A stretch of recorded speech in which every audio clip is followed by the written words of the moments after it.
BJP ಶಾಸಕ ಮುನಿರತ್ನ ನಾಯ್ಡು ವಿರುದ್ಧ ಒಕ್ಕಲಿಗರು ಆಕ್ರೋಶವನ್ನು ವ್ಯಕ್ತಪಡಿಸ್ತಾ ಇದ್ದಾರೆ. ದಯಾನಂದ ಸಾಗರ್ ಆಸ್ಪತ್ರೆ ಬಳಿ ಮುನಿರತ್ನ ವಿರುದ್ಧ ಧಿಕ್ಕಾರ ಕೂಗಿದ್ದಾರೆ. ಕುಮಾರಸ್ವಾಮಿ ವಿರುದ್ಧವೂ ಕೂಡ ಧಿಕ್ಕಾರ ಘೋಷಿಸಿದ್ದಾರೆ. ಧಿಕ್ಕಾರವನ್ನು ಕೂಗಿದ್ದಾರೆ. ಎಚ್.ಡಿ. ಕುಮಾರಸ್ವಾಮಿ ಅವರಿಗೂ ಕೂಡ ಕೇಂದ್ರದ ಸಚಿವರವರು, ಯಾಕೆಂದರೆ ಬಿಜೆಪಿಯ ಜೊತೆ ಹೊಂದಾಣಿಕೆ ಮಾಡಿಕೊಂಡಿದ್ದಾರೆ ಎನ್ನುವ ಕಾರಣಕ್ಕೆ ಬಿಜೆಪಿಯಿಂದ ಮುನಿರತ್ನನನ್ನು ಉಚ್ಚಾಟನೆ ಮಾಡಬೇಕು. ಬಿಜೆಪಿ ಶಾಸಕ ಮುನಿರತ್ನ ದಲಿತರನ್ನ ಅವಮಾನಿಸಿದ್ದಾರೆ, ಮಹಿಳೆಯರನ್ನ ಮಿಸ್ಯೂಸ್ ಮಾಡಿಕೊಂಡಿದ್ದಾರೆ.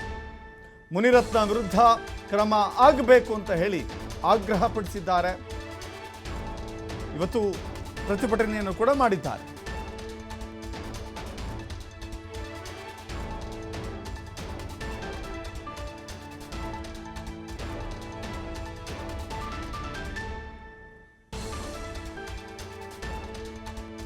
ಮಿಸ್ಯೂಸ್ ಮಾಡ್ಕೊಂಡಿದ್ದ ಮುನಿರತ್ನನ್ಗೆ ಮಹಿಳೆಯರಿಗೆ ಅವಮಾನ ಮಾಡ್ತಾ ಇರ್ತಕ್ಕಂಥ ಮುನಿರತ್ನನ್ಗೆ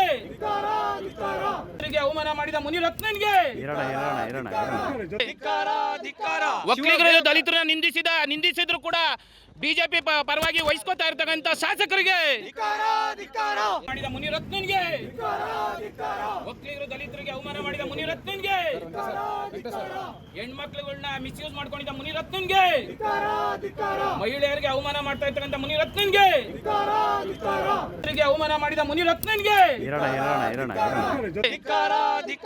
ಒಕ್ಕಲಿಗರು ದಲಿತರನ್ನ ನಿಂದಿಸಿದ್ರು ಕೂಡ ಬಿಜೆಪಿ ಪರವಾಗಿ ವಹಿಸ್ಕೊತಾ ಇರ್ತಕ್ಕಂಥ ಶಾಸಕರಿಗೆ ಮಾಡಿದ ಮುನಿರತ್ನನ್ಗೆ ಒಕ್ಕಲಿಗರು ದಲಿತರಿಗೆ ಅವಮಾನ ಮಾಡಿದ ಮುನಿರತ್ನನ್ಗೆ ಹೆಣ್ಮಕ್ಳುಗಳನ್ನ ಮಿಸ್ಯೂಸ್ ಮಾಡ್ಕೊಂಡಿದ್ದ ಮುನಿರತ್ನನ್ಗೆ ಮಹಿಳೆಯರಿಗೆ ಅವಮಾನ ಮಾಡ್ತಾ ಇರ್ತಕ್ಕಂಥ ಮುನಿರತ್ನನ್ಗೆ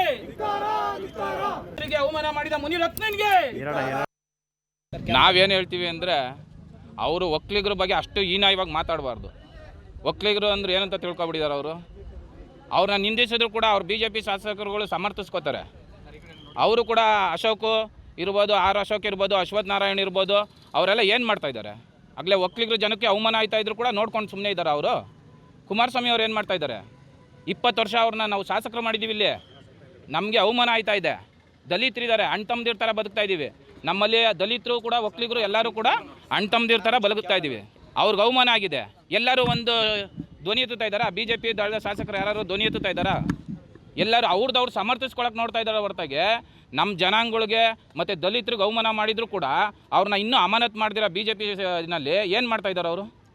ಇನ್ನೇನು ಕ್ರಮ ತಗೊಳ್ಳೋದವರು?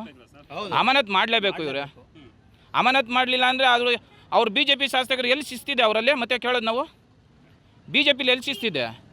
ಮೋದಿ ಏನೋ ದೊಡ್ಡದಾಗಿ ಹೇಳ್ತಾರೆ, ಏನು ಮಾಡ್ತಾ ಇದ್ದಾರೆ? ಮತ್ತೆ ಅವರು ಶಿಸ್ತು ತೋರಿಸ್ಬೇಕಲ್ವಾ? ಈಗ ನಮ್ಮ ಜನಾಂಗದ ಲೀಡರ್ಗಳು ಯಾವುದೇ ಪಕ್ಷದಲ್ಲಿರಲಿ ಅವರೆಲ್ಲ ಕೇಳಬೇಕಾಗಿತ್ತಲ್ಲ ಅವ್ರನ್ನ. ಸರ್, ನೀವು ಅಲ್ಟ್ರಾಸಿಟಿ ಅವರೊಬ್ಬರು ಶಾಸಕರು, ಮಾಜಿ ಸಚಿವರು, ಅವ್ರಿಗೆ ಪವರ್ ಇದೆ, ಸೆಂಟ್ರಲಲ್ಲಿ ಅವ್ರ ಸರ್ಕಾರ ಇದೆ, ಅದಕ್ಕೆ ನೀವು ಒಂದೇ ದಿವಸದಲ್ಲಿ ಕೊಟ್ಬಿಟ್ಟಿದ್ದೀರಾ. ಅದೇ ನಮ್ಮಲ್ಲಿ ಯಾರು ಒಬ್ಬರು ಕಾಮನಾಗಿ ಅಲ್ಟ್ರಾಸಿಟಿ ಮಾಡಿಬಿಟ್ರು ಕೂಡ ತೊಗೊಂಡೋಗಿ 1 ತಿಂಗಳು ಒಳಗೆ ಹಾಕ್ಬಿಡ್ತೀರಾ. ಯಾಕೆ ಅವ್ರಿಗೆ ಮಾತ್ರ ಬೆಲ್ ಕೊಡೋಕ್ಕಾಗಲ್ಲ ಒಂದೇ ದಿವಸದಲ್ಲಿ? ಕಾನೂನು ಎಷ್ಟು ಹದಗೆಡ್ತಾ ಇದೆ ಅನ್ನೋದು ನೀವೇ ನೋಡ್ಕೊಳ್ಳಿ. ಜನಸಾಮಾನ್ಯರಿಗೆ ಒಂದು ಕಾನೂನು ಇದೆ, ಅವ್ರಿಗೂ ಒಂದು ಕಾನೂನು ಇದೆ. ಜನಪ್ರತಿನಿಧಿಗಳಿಗೆ ಒಂದು ಕಾನೂನು, ಇವ್ರಿಗೆ ಒಂದು ಸಾಮಾನ್ಯ ಜನಕ್ಕೆ ಒಂದು ಕಾನೂನು ಇದೆ.